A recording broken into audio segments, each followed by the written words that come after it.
Hi, everyone. My name is Dessi Popova, and here with me today is Liam Martin. Liam, tell me, what do you do?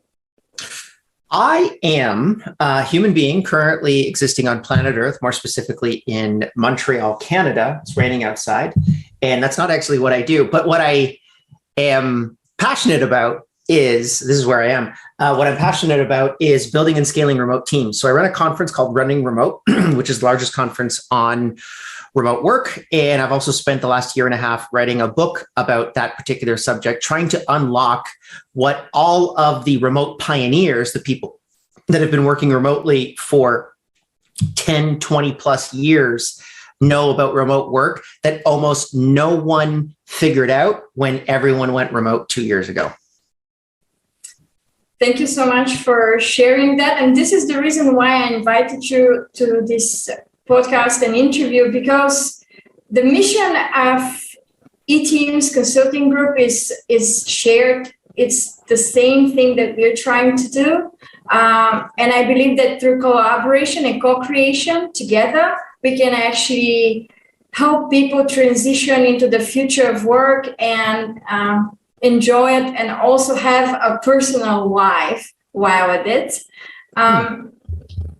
Actually, there's something I wanted to ask you. There is some data that about 77% of managers have shared that they would like their employees to go back into office, or they would be facing sanctions such as, for example, losing their job, one, and two, cutting their pay. What do you think about this approach, and what's going to happen to their company culture? Oh boy. Well, I think that in 2020, we really had the biggest transition to work since the Industrial Revolution. In February of 2020, 4% of the US workforce was working remotely. By March, it was 45%. And that's the biggest transition that we've ever done in work. So it's probably not very surprising that a lot of people that are in managerial positions want to be able to pull people back to the office. Unfortunately, I think that the genie is effectively out of the bottle. You're not actually going to have these workers that have just had over 2.5 years of freedom from being in an office. You're not really going to be able to get those people to come back. The people that will probably come back will be the people who can't find another job, instead of the people that you really want to keep, that at any point could get 3 more offers available to them and be working, at almost any company in the world. Those are the people that you really want to keep. And by ordering everyone back to the office, I think you're probably going to see, at least on paper, maybe 10% of your workforce quit from an activity like that. And HR might not necessarily see that as really problematic, but I think that's the 10% that's actually doing 60% to 70% of the work in the company. And that will end up being a nuclear bomb, I think, within the next 6 to 36 months. Well, I do share your opinion, and I'm also thinking, we spoke earlier about our kids. You're a parent as well. It reminds me about having, you have your household and your child is saying, well, I'm not going to do that. Or it's just going into a tantrum when you ask it to do something that's actually of benefit to them. Now, these people are literally ordering their employees like to a little kid without taking into consideration what they feel. They're literally ordering them and telling them, okay, come back into the office. So it doesn't work with kids, and I don't see it working with employees. As in, I not only think people are going to quit, but I'm actually worried that even people are going to go back because they need the money and they need the job. The culture, the environment itself is going to be negatively impacted on a whole different level. Well, yes, I think so. I think that when you see where company culture is going, I have a personal philosophy that company culture is not about the people inside of an organization. It's actually about the work. And the vast majority of culture discussions inside of, the tech industry and inside of HR in general is the reverse. They think it's about the people. They think it's about going out for pizza Fridays, or it's about, getting a birthday cake on your birthday. I don't think it's anything about that. I think what keeps people inside of an organization is the mission that you have as an organization and the commitment that you have to them to be able to uphold that mission. And that's what gets people really excited about staying inside of an organization. When you think about people going back to the office, I think they're confusing culture being about people instead of culture being about the work that you're doing. And that is just how they were taught. A lot of HR professionals that have only had experience inside of an office and were adapted towards that. It's not necessarily their fault. They're just saying, well, how are we actually going to be able to build culture inside of remote teams? Because we need to be able to have them back in the office in order to be able to do that. I think that this doesn't make sense. And you need to actually reverse the thesis. You need to be able to work on, are people really excited about doing the work? And then the culture will effectively solve for itself, whether it's in an office or outside of it. Mm-hmm. Yeah. Well, I feel the exact same way. And it's not even just about the work, but I know that you go even deeper, and so do I. And it's about how the work is being done. Which obviously we're going to talk about this further when it comes to collaboration and digital collaboration, and in particular, the way people are using tools and technology to talk to each other and to get work done. But before we continue, I want to ask you, when you hear the words company culture, what comes to your mind? Like, what are the one or two things that immediately come to your mind? Mission alignment. The ability for everyone to be excited about what they're doing because they believe in the higher goals of the organization. Okay. And how do you think that most people are perceiving these two words right now out there? You speak to many different companies, and so do I. And I mean, the vast majority of people, in my opinion, they think it's the people.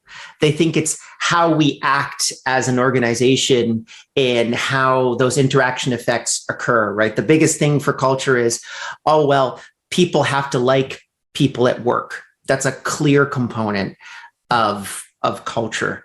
I actually think it's a pretty overused term, to be completely honest with you. If you go to like the sociological definition of culture, it's what unique practices do you have that other groups do not. So before the pandemic, as an example, we were remote workers. It's actually our first component of our mission, which is remote advocacy is a clear component of everything that we do inside of our company. And that was what made us unique. So it was a filtering process for us. So if you don't like remote work, then you shouldn't work at this company.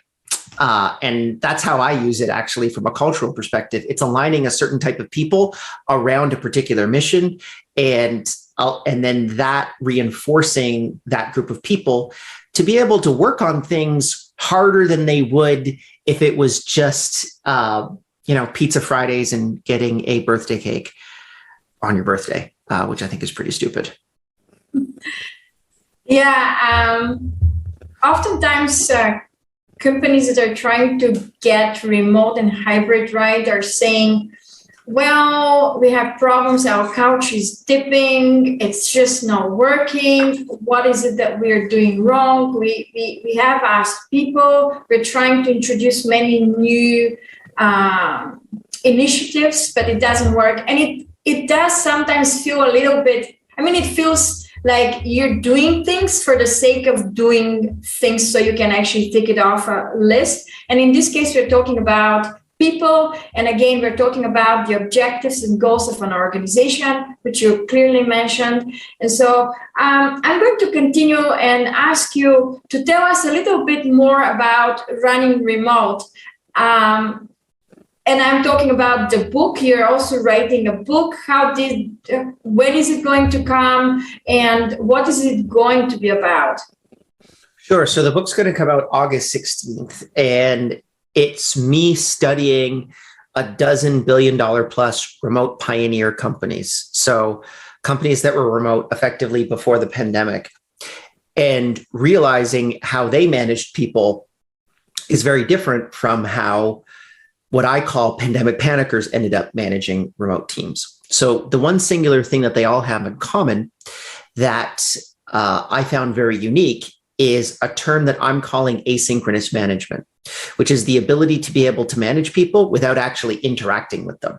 And this was really a controlling factor for the vast majority of remote pioneers that have been in operation for 10, 15, 20 years. We didn't have Zoom or,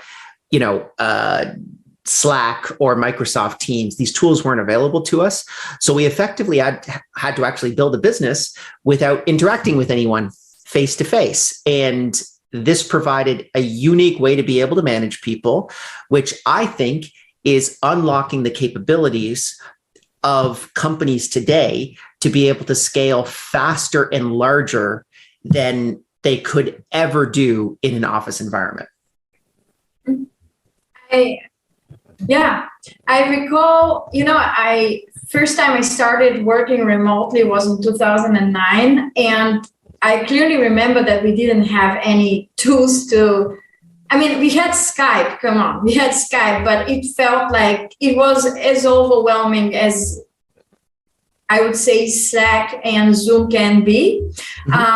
And we were aware of that. So what our internal development team came up with is they restructured and redefined the way online forums were used. And this is how we introduced asynchronous collaboration by literally introducing specific features in a forum environment, which allowed us to collaborate with each other in, 19 different countries simultaneously. And this is when I first started learning about asynchronous work. And when you speak about it, I so understand what you mean. And well, the majority of leaders, they don't have the comfort of trusting that work is going to get done because they've never experienced it. You have been working remotely for 20 years, you told me earlier. So you and I are the exception. We became comfortable leading people in a digital environment, but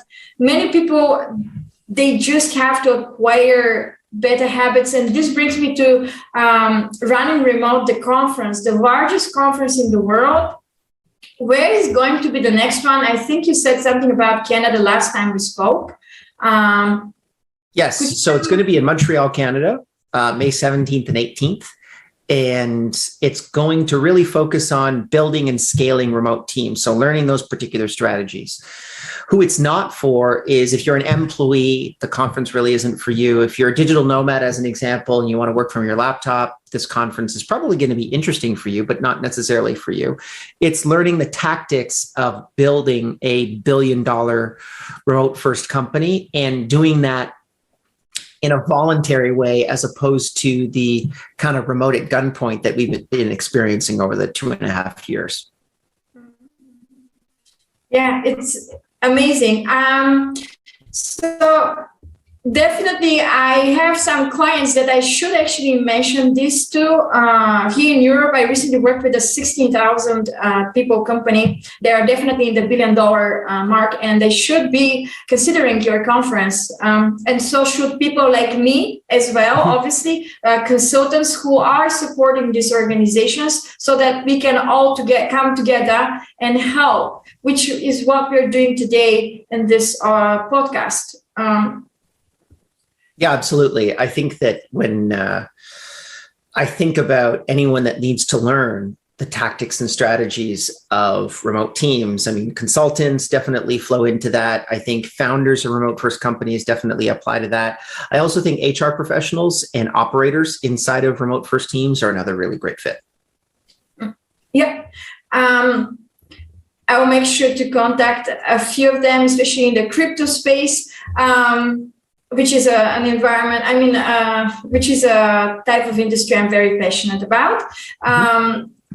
So you're running $100 million company and you've been doing it for 12 years. I cannot not ask you, which is like the worst mistake that you and your team or your co-founder did at the early stages, or maybe not at the early stages. I mean, just share with us something that you learned the hard way. Sure. So I think one of the biggest ones was the first mistake that we made was not making our beta a paid beta. So we have a tool called Time Doctor, which is a time tracking tool for remote teams. And that tool was free for 2 years. And I think we missed a lot of revenue on the front end of that product. It also created an environment where we were paying attention to customers that actually weren't going to pay us in the long term anyways. So it's really important to be able to have someone to pay you, because if someone pays you, then they end up actually valuing the product that you're building in a completely different way, as opposed to people that don't pay you, where you might get pulled in a completely different product direction. I think another one that's really important that kind of buttresses that was the pandemic. So we had a lot of growth during the pandemic, and the first 6 months, probably we should have invested a lot more into the growth of the company at that point. A really great example is a company like Deal that just recently got a $4.8 billion valuation, as an example, and another company that you probably know of called Loom. Both of these companies actually went very aggressively into a freemium model. So they actually reversed their perspective once they had achieved product market fit. Yeah. And I think at that point, there it was such a unique environment where everyone needed these tools. User acquisition was actually the most important thing that you could do, not necessarily whether you made money off them in that first 6 months. Mm-hmm, mm-hmm. And yeah, well, I don't think you're alone there, especially with the beta mistake, because I think many software as a service companies have been there and learned the hard way. In terms of like people management, anything that you learned the hard way, I'm sure we both can sit here and speak about quite a bit of time when we approach something that we could have done differently in terms of how we would collaborate or run our teams. Is there anything that you'd like to share with people that they can learn from today? Learn from you in terms of running teams and people remotely, a mistake that you learned the hard way? I would say, actually, it goes back to my core thesis of the book, which is you don't actually need to manage someone synchronously in order to truly manage them. So I think asynchronous management is really a game changer when it comes to either remote teams or actually teams in an office. There are some companies that are running asynchronously in an office environment, and it allows for a lot less distractions for the individual. I believe that managers' jobs are to remove distractions from their employees or the people that report to them. And unfortunately, I think actually the largest source of distraction is themselves. So by removing themselves from that transaction as much as possible and getting out of the worker's way, they can actually allow for those workers to be a lot more successful. Mm-hmm, mm-hmm. Yeah. You see, this is one of the main problems for many organizations. And here I'm talking about even billion-dollar companies that are learning how to work in a remote and hybrid mode. One of their problems is that they're literally on calls nonstop. And so when I ask them, when do you have time for focused work?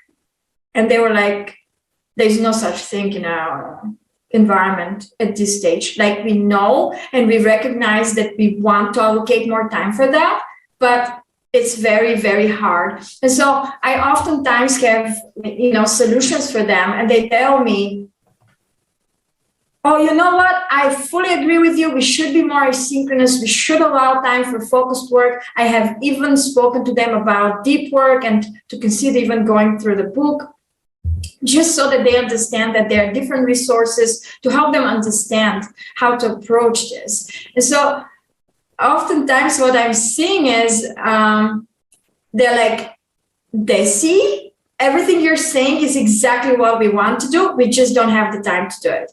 And sometimes, I tell people literally, it's just like the wellness industry. You need to do more exercise so you can feel better and you can be healthy. And winter is coming, and it's probably a good time to prepare yourself and eat healthy and exercise and run, regardless of whether you need to lose weight or not.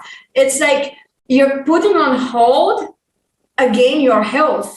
Except that when a leader does it, they're not only impacting their own health, but they're impacting the entire organization.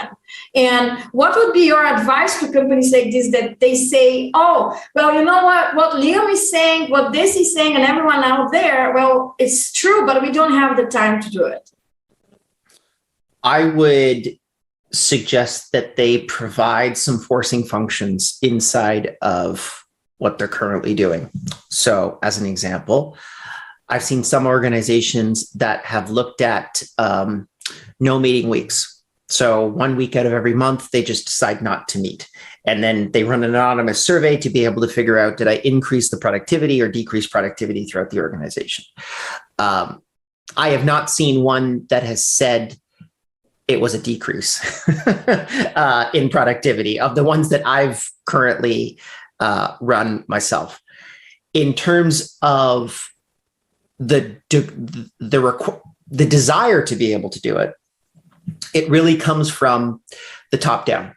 So anyone in the organization that believes that something requires immediacy, the vast majority of the time, they are incorrect. And I'll give you a quick story that actually can outline that. So we have a Slack channel group called Red Alert inside of the company. And whenever there's a message inside of that group, it rings all of our phones. So that everyone knows that when someone puts a message into that Slack channel, it triggers 70 people's phones all at the same time. So it's a big problem and everyone needs to be able to solve it. And that's what I would consider a true emergency. We maybe have that fire off once a year, as an example, inside of the organization. So there are no true emergencies. And actually, the majority of the time when that is triggered, it's not actually a real emergency, and not all 70 people needed to actually take action on that particular emergency. So even though you think you're speeding yourself up, what you're doing from requiring immediacy from other team members is you're slowing the organization down.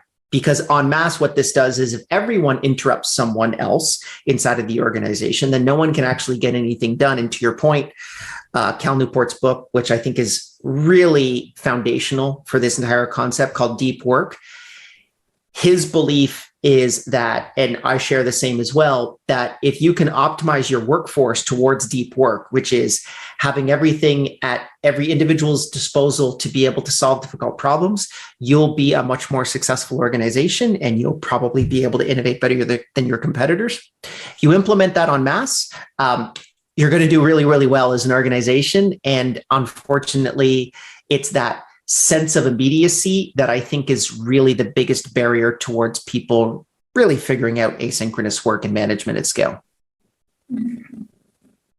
Yeah. Well, hopefully our discussion is going to help some of the organizations realize the importance of even considering putting a team together to support them. I know many of them have hired remote work experts to support them. And yet again, it's difficult because they have this team internally that's supposed to support everyone else. But, well, I oftentimes in my own head, the way I see it is there are all these other teams running like chickens without heads, left and right, trying to, get into one meeting, another, knock down tasks. And then oftentimes taking this focused work at home outside hours.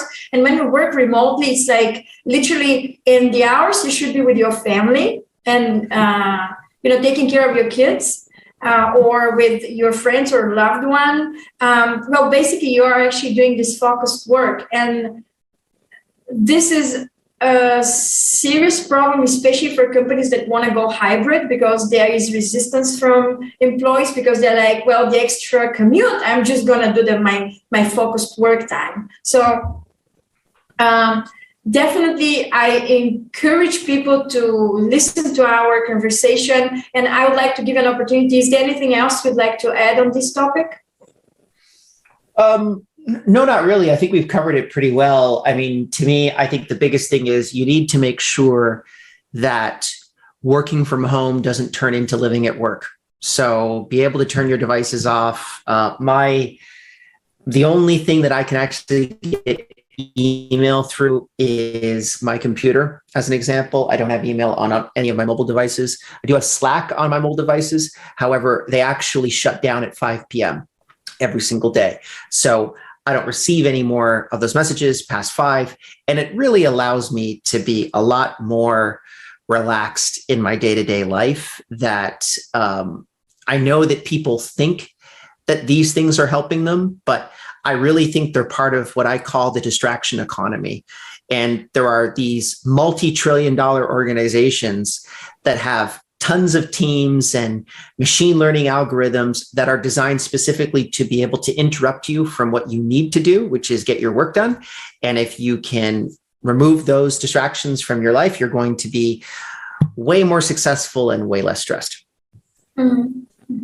Yeah, I have had a look at the way Slack works, and I do have a love-hate relationship with the tool because it also uses some of these attention-grabbing techniques that major social media channels are using to keep you constantly coming back and engaging, which can become detrimental to your everyday schedule and work. What is your advice about Slack? I know you have some videos out there, but I would like to give you an opportunity to share about chat tools in particular. Yeah. So I think that chat tools can be used dependent upon the situation. You need to be able to compartmentalize them. So don't require immediacy from chat. Maybe that's just something that's not a really important message to send. So you don't necessarily need to send an email. You can send it through a Slack. But I would actually suggest that you use a tool called Twist instead if you're really focused on asynchronous management. Twist is a tool that's a competitor to Slack that has taken an asynchronous management thesis towards basically task management, or sorry, not task management, chat management inside of organizations. So Twist is a great tool to use. I'd say Microsoft Teams is effectively no better than Slack. I also think inside of Slack, there are a lot of ways to be able to turn off a lot of those notifications. So I have no notifications whatsoever on Slack. I actually have my Slack on now, but I get notifications during my podcasts. And then when I'm ready, I can then go into that tab and go through all my messages. Mm-hmm, mm-hmm. Yeah, I don't actually use a chat tool at this stage. Even though I'm a startup, so obviously I do need to have way more interaction, as in I'm in the very early stages, but I have a very small team and we collaborate through a project management environment that allows documentation. It's kind of like everything under one roof. In fact, I'm using ClickUp right now, and I'm working very closely with consultants, and we're supporting multiple organizations. They do have a chat functionality that doesn't really work well. And internally, I was told they're using Slack, in fact. But I personally have the same perception as you. So I am staying away from chat, and I literally use Telegram in terms of anything is urgent, you need to find me. Anything is not, then, well, we have the project management tool to collaborate. Right. No, that's great. Yeah. I think that, again, anything that just, and if you're if you're an employee in a company or if you have a manager, it's the worst to be able to get a message from someone on Slack that manages you saying, hey, can we talk for 5 minutes? Number one, people are always stressed out over those types of conversations, particularly with people that they report to. But more importantly, that's just a massive distraction. And again, it's that requiring immediacy that pulls them completely out of that deep work and gets them into talking to their manager, which you want to actually get away from. That's what's slowing down your organization. Mm-hmm. Yeah. In fact, I actually have a guide about using Slack effectively. The thing I talk to them about is you have an option to actually have a thread of replies. And sometimes this thread of conversations can become like 40 replies. And then you have multiple people in there, but this is like a group discussion. And then someone that is discussing the same topic decides to move it into a one-on-one. And so what happens is the conversation is involving about 10 people, but one of the main stakeholders who should be involved is not even involved. So then we have another person jumping in to loop that person into this whole conversation. And if no one actually loops them in, they have to read through all of this. So if we calculate the time spent trying to figure things out through chat tools, it's costing, I wouldn't lie, if $1 billion company is losing millions of dollars yearly on communication like that. Mm-hmm. Oh, absolutely. I think that probably distracted conversations are, it would be great to be able to run a study on that to actually see what is actually getting done in an organization versus the conversations that happen around work. We do have a little bit of data on that. And I remember there was a study that McKinsey did that said that about 70% of your workday is spent on preparing you to do work as opposed to actually doing it. So what if you could cut that number in half? It would either mean you have a shorter workday because there are a certain amount of hours that you can spend on focused work. I'd say it's about 4 hours per day. But actually, most workers are not spending 4 hours per day on focused work. They're probably spending 2 hours per day on focused work. And the rest of those times are spent either answering emails or getting back to people on Slack or, sitting in Zoom meetings in which they don't actually need to learn that information. And all of these things, again, create a very detrimental environment. And asynchronous management is actually the core component that I think will solve for all of those things. Mm-hmm. Yeah, many people are on Google Chat and many of them are on whatever kind of software they're using on actual meetings and getting a lot of work done.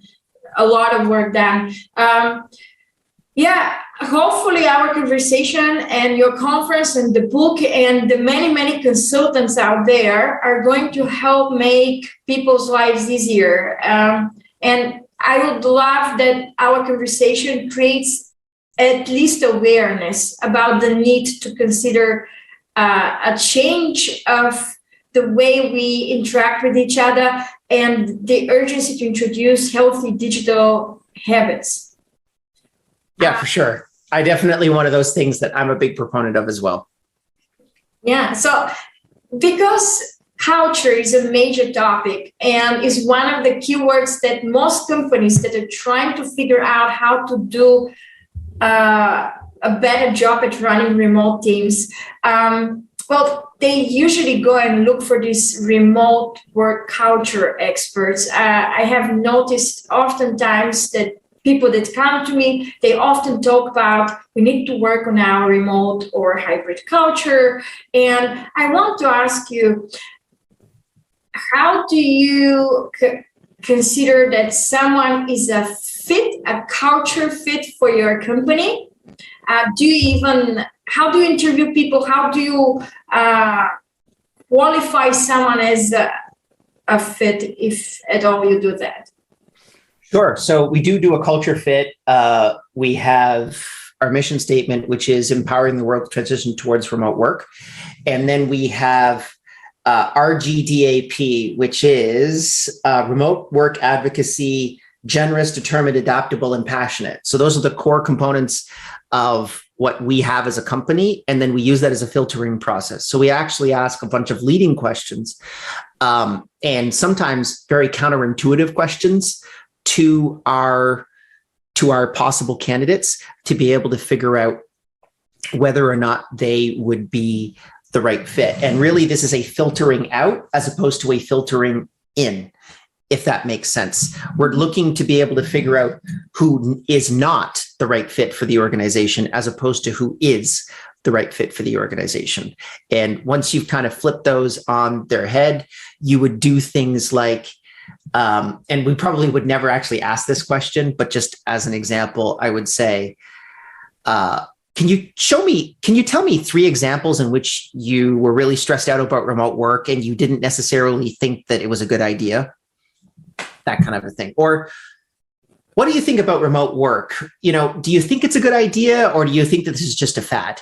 So the way that we actually position those questions is really trying to get people to think that we don't like remote work, as an example. And if they agree with us, then we know that they're not the right people for the job. If they would say, well, actually, to be completely honest with you, I really do think remote work is probably the future, and here are some reasons why.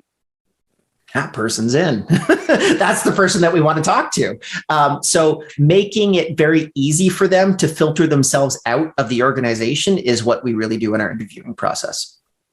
Okay, so filtering out, because I have different conversations and some experts say, well, we actually look for culture add or value add into the company rather than fit, Okay.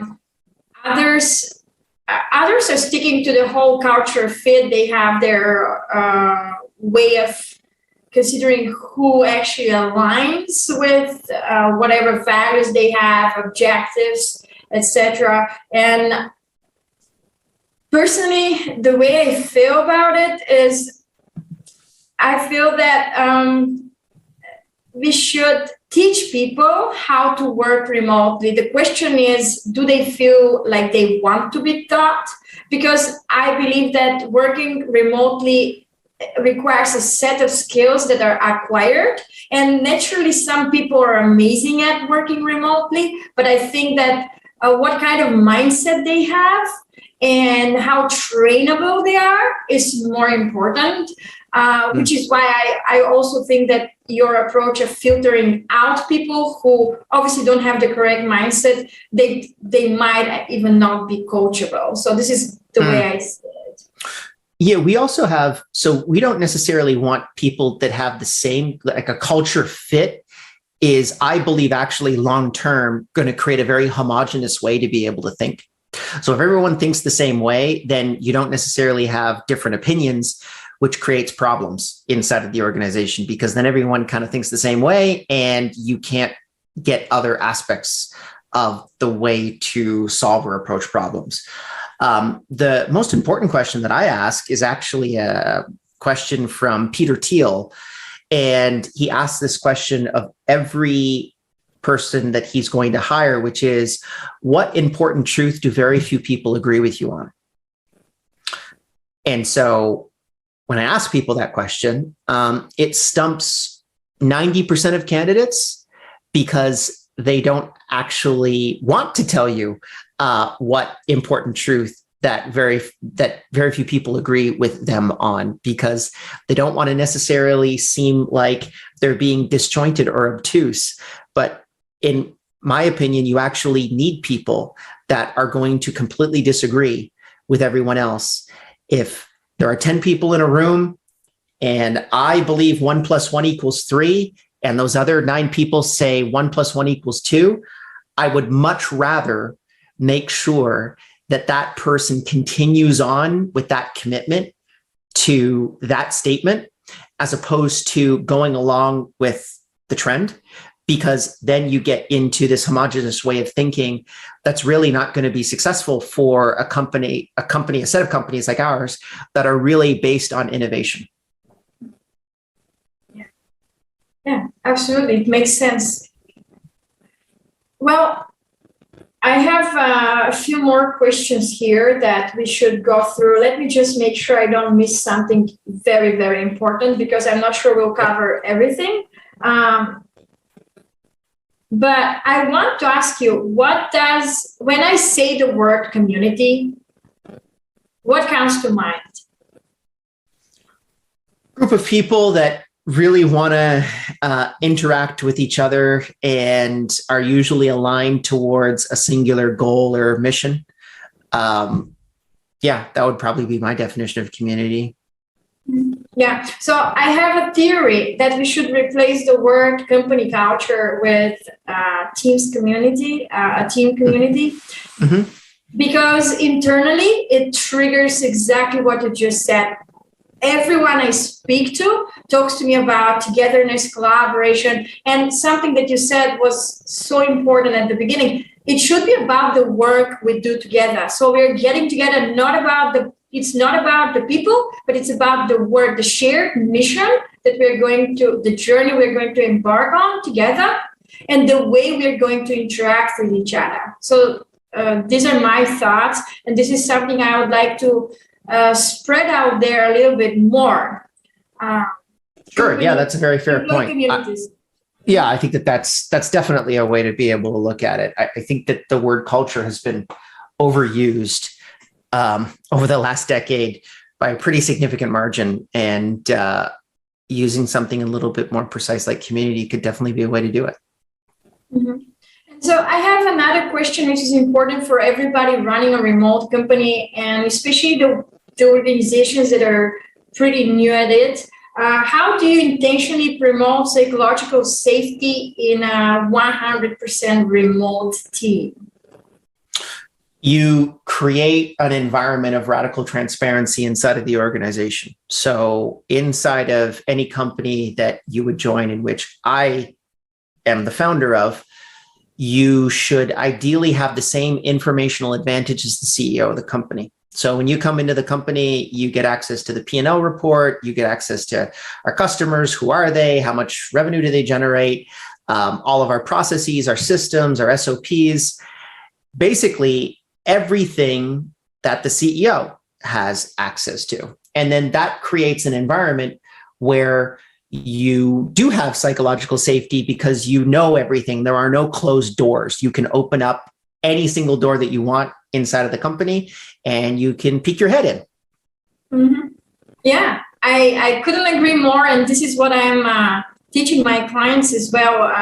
I love working with startups because they're very flexible. And in the very early stages, you can tell them, look, your team handbook should be shared, and information like, well, salary transparency, how promotions happen within the company, what's the formula, what's the way to get from here to there, it should all be transparent. What's your opinion about salary transparency? For us, we don't have, that's one thing that we do not do inside of the company, is the salaries of other team members. And the reason being is because we have team members across a lot of different markets. And that's basically the biggest issue. I would say, however, in general, I'm pro salary transparency. We do have that in particular departments, like the running remote company, as an example. In that company, we're completely transparent and open with regards to how much money people are paid. I'm paid nothing. So that's why I'm so transparent about it, because then everyone knows, oh, Liam's doing this for free. Mm-hmm. Yeah, well, I'm actually very open about how people are paid. When I work with different people, everyone knows exactly what we're getting, how we're negotiating even. And I work with different business partners, so there's 100% transparency. But I understand that there are many companies that don't have this comfort as the new company you run. The running remote company. It's the newer one of the two. Time Doctor has been around for 12 years. So I think there's another question that just came to mind. many organizations out there are like saying, you see people who are based in Eastern Europe should be paid one salary, and people who are based in San Francisco, for example, I love giving it as an example because it's like a drastic difference. Well, they should have a different salary. And one of the ways that I try to encourage organizations to consider equality is, can the people who work in like Asia, Eastern Europe, and the US, can they all comfortably afford to go and rent a room in Paris? So this is, I think, the way to start thinking, okay, we can be transparent. Look, costs in San Francisco are this in terms of living expenses, and the costs, for example, living in Poland are this. So the costs are obviously very, very different. And naturally, people will be like, okay, well, this makes sense. But not being comfortable to go into a particular country and afford the same things while doing a team building event, I think this is where the problem lies. What are your thoughts about it? I'm taking a pretty patient view on this one, which is, I think that the next revolution inside of remote work we're currently in, right? March of 2020, the genie was out of the bottle, and effectively 50% of the world's population got a taste of remote work.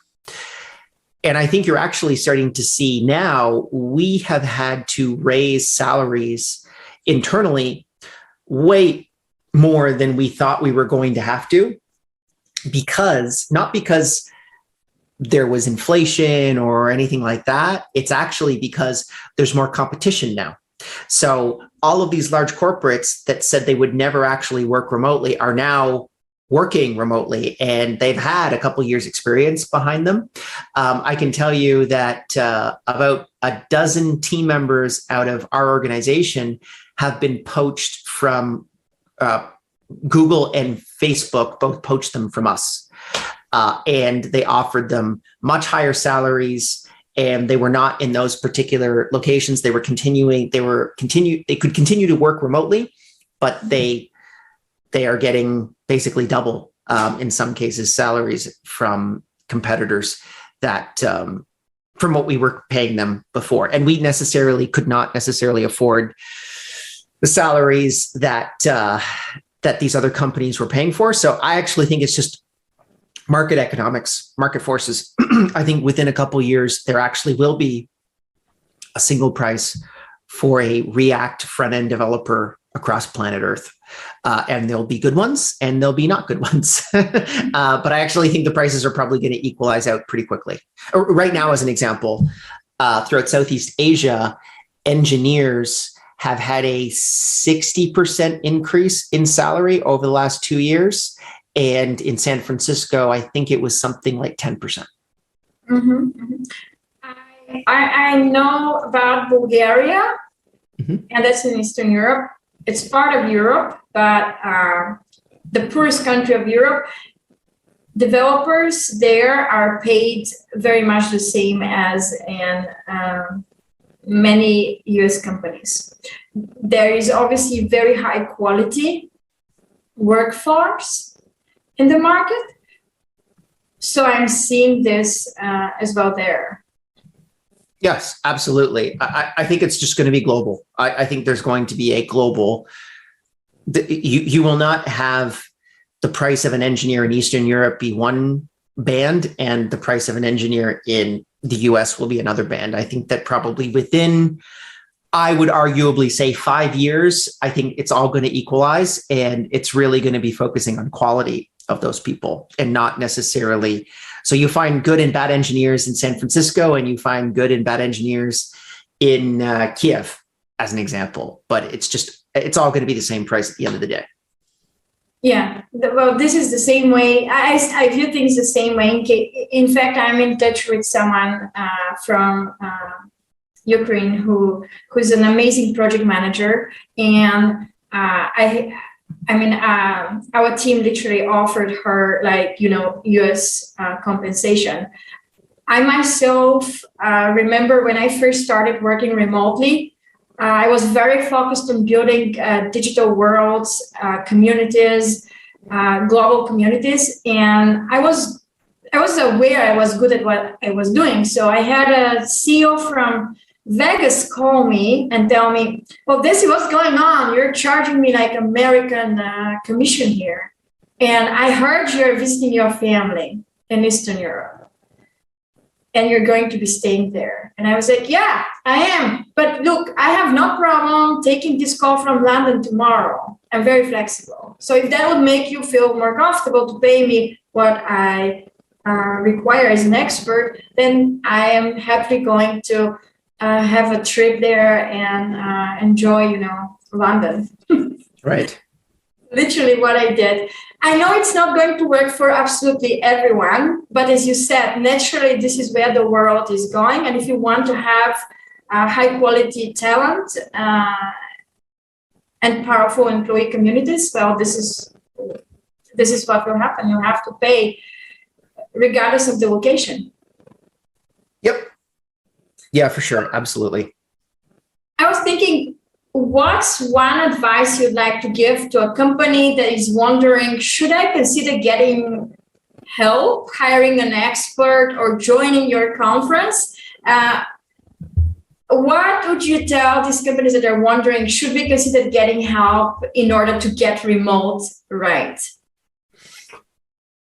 Well, outside of coming to the conference, obviously, and doing consulting with some consultants, I would probably say outside of that, recognizing that you just have to reorganize your thesis around remote work, meaning it's actually about a different managerial philosophy. It's not about the tools. It's not about,